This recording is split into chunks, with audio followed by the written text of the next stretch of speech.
Hello, good morning and welcome to Festival 5, Day 2 of our podcast for you here on At The Race's Facebook page and YouTube channel with the 5 big talking points on Champion Chase Day at the Cheltenham Festival. Let's have a look and see what we've got to look forward to at Prestbury Park, and that's one of the Grade 1s on offer. We kick off with Grade 1 doubles, the Ballymore, then the Brown Advisory as it's now known. We've got some tricky handicaps, the cross country and the Champion Bumper. So, happy St Patrick's Day, or should that be Willy Wednesday? I'm pleased to say that Barry, Geraghty and Declan Rix join us once again. A very good morning to you, gentlemen. Barry, happy St Patrick's Day, but yesterday was a cracker for the Irish. What was your highlight? Oh, you'd have to go with Honeysuckle. She was brilliant. Rachel, it was a great result for everyone, for racing. But the performance itself, you know, I couldn't see that coming as strong as it was. And she's a real superstar. Awesome, isn't she? What about you, Dec? What was your pick of the day? Oh, I don't know. Yesterday was tough for now. You know, you started off with a monster in Appreciated, followed by another monster in Shishkin, and then we had a honey monster winning the champion hurdle. So, you know, it was really a day that deserved a crowd at Cheltenham. It was just so unfortunate there was no one there to welcome all those winners back in. But look, what a way to kick off the festival. It was an absolute brilliant advert for the game. Yeah, it certainly is unusual, but we still have another 7 races to try and unravel today. Let's kick off with our talking points, and the first one in the Ballymore, and a top-class trio, a talented trio, a tantalising trio, and maybe a take-each-other-on trio, Barry. What do you like? I like GAILLARD to mesnil. I think it's obviously a very tight race. Bob Olinger is a very good horse as well, who you'd have to respect. Brave Man's Game, I'm not sure about the strength of the shallow form or the English novice form, so I would slightly favour GAILLARD to mesnil over Bob Olinger. Well, Mullins has won this 4 times since 2008. He's got a great record in it. But Declan, which one or any of the top 3 float your boat? It's at the prices, it's probably going to be Brave Man's Game for me, Alex. Look, I don't think there's an awful lot between all these horses. You know, this is a trio of really exciting and likeable types. You know, they could be stars of the future. I just would say with Bob Olinger, the day he won the Lawners of Naas, he did beat BLOWOUT, who was very, very keen for a large part of the race. You know, he's going to be taking on more professional and better horses today. Gala du Mesnil, I'm just wondering, will the small field maybe play against him, because he looks like a horse who needs a lot of cover and pace to run at. So look, I'm going to give Brave Man's Game the nod here. I think he's going to be maybe better equipped to handle this quickening ground. So, and I just love his attitude. I'm looking forward to seeing him in a battle, because when Harry Cobden gave him 3 short cracks after the last of the day at Newbury, he really took off. So it's a hugely exciting race, but it's a Brave Man's Game for me. We talked about the Prestbury Cup, didn't we, yesterday, and the Irish edging it at the moment. I think they will here. I'm a Bob Olinger fan. Team Rachel for me after yesterday. But I'm a little bit concerned now. How do you see this one playing out tactically, Barry? Oh, it's very tricky. Bob Olinger could go forward. GAILLARD and mesnil, I'd imagine, would tuck in, and maybe Brave Man's Game just take a lead. So I wouldn't be surprised to see Bob Olinger make the running. But those are the 3 that are going to come to the fore, and it's going to be straightforward. Best man wins. Oh, this is going to be tricky, isn't it? We're probably not helping you here. 3, the top trio, we've each picked a different one. So let's see if we can unite with our next topic, which is Monkfish, Banker or Blowout. Well, widely considered the best Mullins chance of the week, a 3-time Grade 1 winner, the Albert Bartlett last season, Declan. Shishkin showed us there is such a thing as a banker. What about Monkfish? Yeah, I'm afraid it's going to be Banker for me again instead of Blowout today, Alex. This fella just looks like a superb racehorse, a superb athlete. And, you know, the fact that he managed to win a good Albert Bartlett last year when he was such a raw horse just is a testament to his ability. But he's turning into a man this year. Everything about him is getting better. His form is getting better. His jumping is getting better. He's just a really likeable and exciting horse. And to be honest, while I always think you keep novices to novice company in general, you know, he wouldn't look out of place in this year's Gold Cup if he ran there. Yeah, he's banker material for me. But look, as the prices that the bookmakers are offering suggests, it's hardly a strong view. Well, exactly. But incidentally, what price do you think he would be if he ran in the Gold Cup this year? Maybe 7-2, something like that. Wow. Okay, so he'd be pretty short, wouldn't he, for the Gold Cup? Barry, Monkfish, why and how is this horse so good?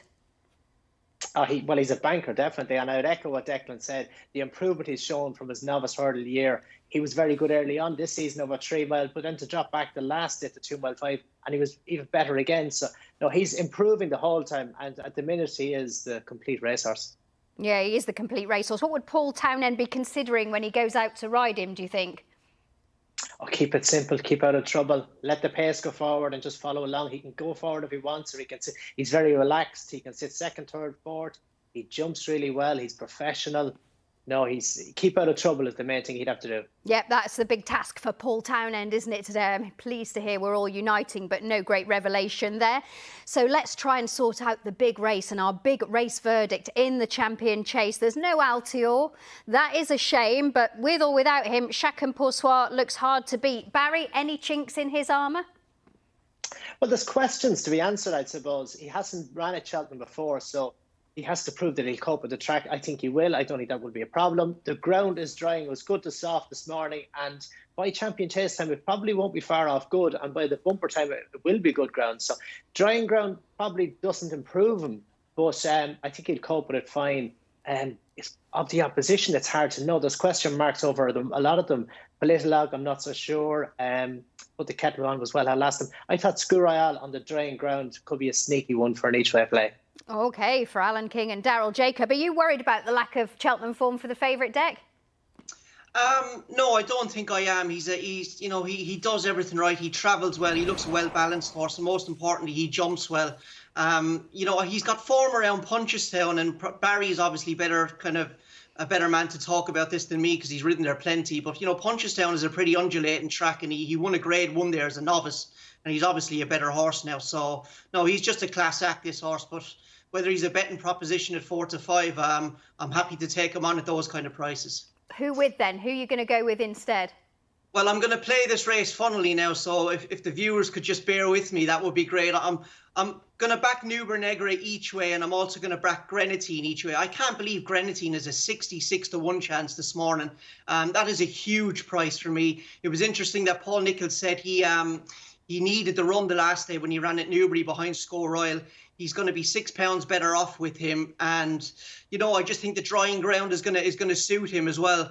Nuber Negre is the other one I'd put up each way against him. He was so impressive at Kempton when he won the Desert Orchid. He really beat Altior on the bridle basically, apart from diving at the last.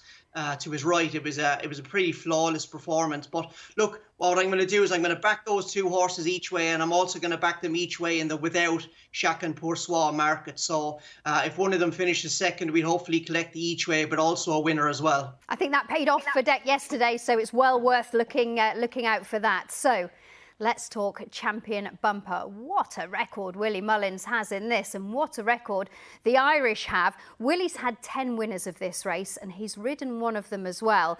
21 of the 28 Champion Bumper winners have been trained in Ireland. I think that's pretty conclusive. So, Declan, Patrick Mullins was always in Team KILCRUIT. Willie didn't seem quite so sure. What's your feeling?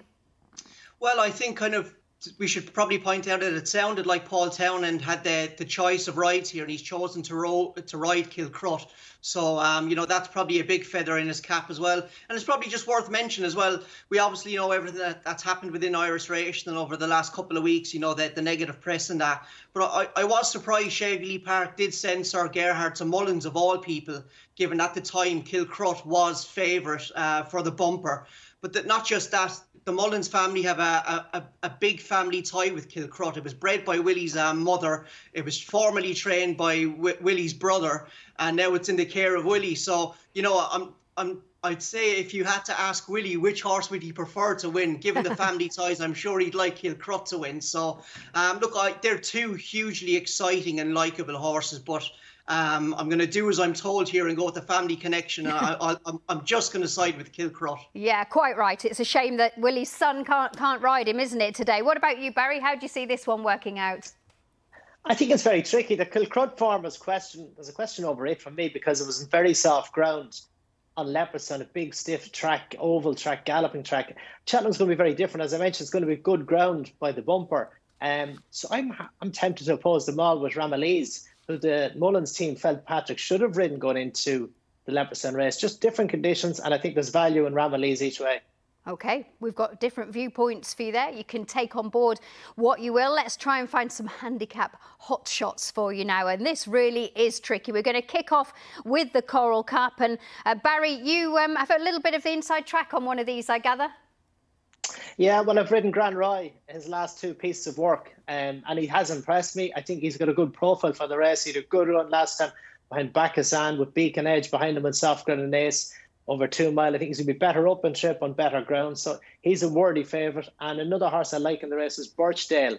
I was torn between him and Dame the Company last year for this race, and he was only beaten 10 lengths when he didn't have much experience. So I think he's a chance each way after a good run to Jumper's Bumper. OK, well, you certainly know plenty about him as well. How about you then, Declan? Must be a bit of value to be had here. Yeah, there is. Well, kind of given the our bookmaker friends are paying, 6 and 7 places here, I have no issue backing 2 or 3 horses in the race. It's good Barry likes Grand Walk because I really like him for this race. The Coral Cup to me doesn't look like a good race this year. There's a good mixture of unexposed types versus unexposed, as you'd expect. But a lot of the unexposed types to me look very raw. And I'm not sure they'll handle the big field kind of hustle and bustle of a Cheltenham Festival handicap. In the past, we've had Coral Cup winners at 33s, 28s, 20s, and 3 16-to-1 winners in the last 10 years. So it does pay to have a swing. And I'm going to swing the bat with 2 horses here. One is Saint Sonnet of Paul Nichols's, and the other is Our Power. Our Power started the season brilliantly, but on soft ground. He really needs this drying ground, and I think that will suit him. You've got to forgive him a very bad run at Wincanton the last day, but look at 66-to-1, or you can swing the bat with him. And Saint Sonnet is the one I fancy as well, but I think you like him as well, Alex, so maybe you can tell us why you like him. Well, I do like him. I like his price, and I just think the way that things have gone reverting to hurdles will suit him. We're a little tiny bit short of time, so I'm going to move that swiftly on, but I do like Saint Sonnet. Declan, just be thinking very quickly about one name for the Grand Annual. I'm going to kick off with Barry first. Anything in there you like? I like Amula Gold. I think a good run with First Flow back in November in Ascot when Brinton dropped the stick, so he was unlucky not to beat him that day. I think that is a good each way chance. OK, for Dan Skelton, what about you then, Dec? 2 for me in the Grand Annual, Embittered and Zanza, please. OK, you're allowed 2 in a race like that, that is for sure. What about our team, Trixie? We didn't quite pull it off yesterday. Let's see if we can. I tell you what, one of our YouTube viewers yesterday put up Jeff Kidder at 80-to-1, so the pressure's on, Barry. What do you like today? I'm going with Gaillard and mesnil. I think it's a tight one, but I thought he might just shade it. OK, what about you, Declan? I'm going to go with Grand Watt in the Coral Cup for me, please. OK, and I am going with KILCRUIT in the bumper to continue Willie's brilliant run in the race. And I think it will be a fantastic St Patrick's Day for Team Ireland. Let's just confirm those for you. Barry then, Gaillard and Declan in the opening race, about 9-4. Declan's gone Grand Roy. Of course, that's been given a big thumbs up by Barry as well. And KILCRUIT for me in the bumper at 4.50. So thank you very much to Barry. Thank you very much to Declan. Let's hope we're celebrating this time tomorrow, where you can join us again for Festival 5.